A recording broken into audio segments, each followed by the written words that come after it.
next section here, alhamdulillah, is the last section of this chapter, the chapter of Allah's awareness, ma'rifatullah, and this is seeing Allah.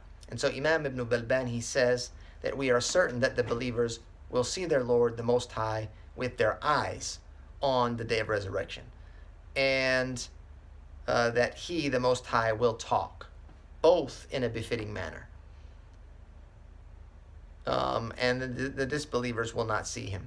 It was reported on Ibn Abbas radiallahu anhu in regards to the verse where Allah subhanahu wa ta'ala says, وَجُوهٌ يَوْمَئِذٍ نَاظِرَةٌ إِلَى رَبِّهِمْ نَاظِرَةٌ, talking about the faces on the day of resurrection, if you will, that they will be looking towards their Lord.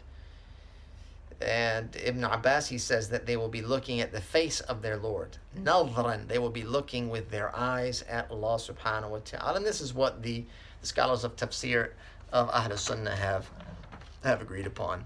There's another verse in the Quran in Surah Yunus, verse number 26, where Allah subhanahu wa ta'ala, he says, لِلَّذِينَ أَحْسَنُوا الْحُسْنَى وَزِيَادَةً, those who perform good deeds or they seek perfection will be given al-husna wa ziyada. So al-husna here is in reference to paradise, al-jannah, and ziyada is considered extra or an abundance.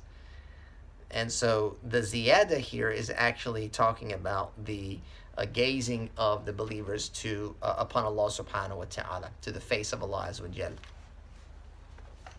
And this is how the scholars of tafsir have explained it. The Prophet alayhi salatu wasalam, as was reported by Imam Muslim in his Sahih, on Suhaib radiallahu anhu, an al-Nabi sallallahu alayhi wa sallam, he said, إِذَا دَخَلَ أَهْلُ الْجَنَّةِ الْجَنَّةِ, when the people of paradise enter paradise, Allah subhanahu wa ta'ala will say, do you want anything extra? أَتُرِيدُونَ شَيْئًا أَزِيدُكُمْ, do you want something extra? So here you have to pay attention to ziyada. Do you want something extra? And they will say, have you not enlightened our faces? Have you not entered us into paradise? Have you not saved us from the hellfire? And at that moment, the hijab will be removed, and the believers will not be given anything more beloved to them than to look upon their Lord, the mighty and majestic. And this is the ziyada, and this is when that verse was recited, لِلَّذِينَ أَحْسَنُوا الْحُسْنَى وَزِيَادَةٌ. All right, that's when it's appropriate to recite that verse, because here it's talking about the ziyada, and that is looking at Allah subhanahu wa ta'ala in paradise. And that's the greatest gift that the believer can receive in the gardens of eternal bliss. It says, it is not legally permissible to see Him glorified and most high in this world while awake, though it is permitted while asleep. That's right. It's permissible for someone to see, legally permissible according to the Sharia, that a person can see Allah subhanahu wa ta'ala in their sleep, as they can see the prophets, especially the Prophet alayhi salatu wasalam, in their sleep. And this can happen a multitude of times for the believers. Imam al-Nawawi in Sharh Sahih Muslim, his explanation of Imam Muslim's collection of hadith, reported that Qala'id, he said that the scholars have agreed that it is permissible to see Allah, the Most High, while asleep, and it would be considered authentic.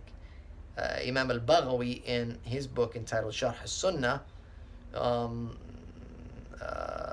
he was relating on the authority of his Shaykh al-Imam that he said that the sighting, if you will, or viewing of Allah subhanahu wa ta'ala while asleep, it is permissible. And if you saw Him,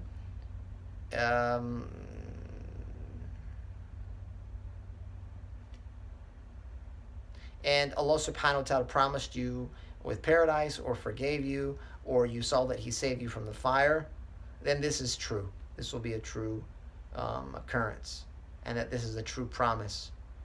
And there were other things that were mentioned in regards to what that person may see from Allah subhanahu wa ta'ala and what it means. The last portion here, he says, we are certain that while awake, the Prophet sallallahu alaihi wasallam witnessed his Lord with his own eye on the night of Isra and spoke to Him directly.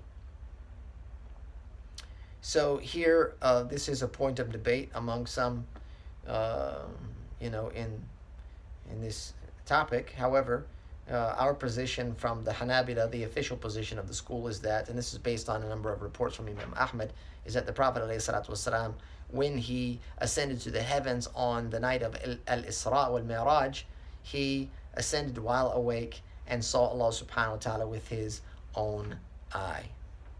And that wraps up for us the section and also concludes for us the chapter here on awareness of Allah subhanahu wa ta'ala.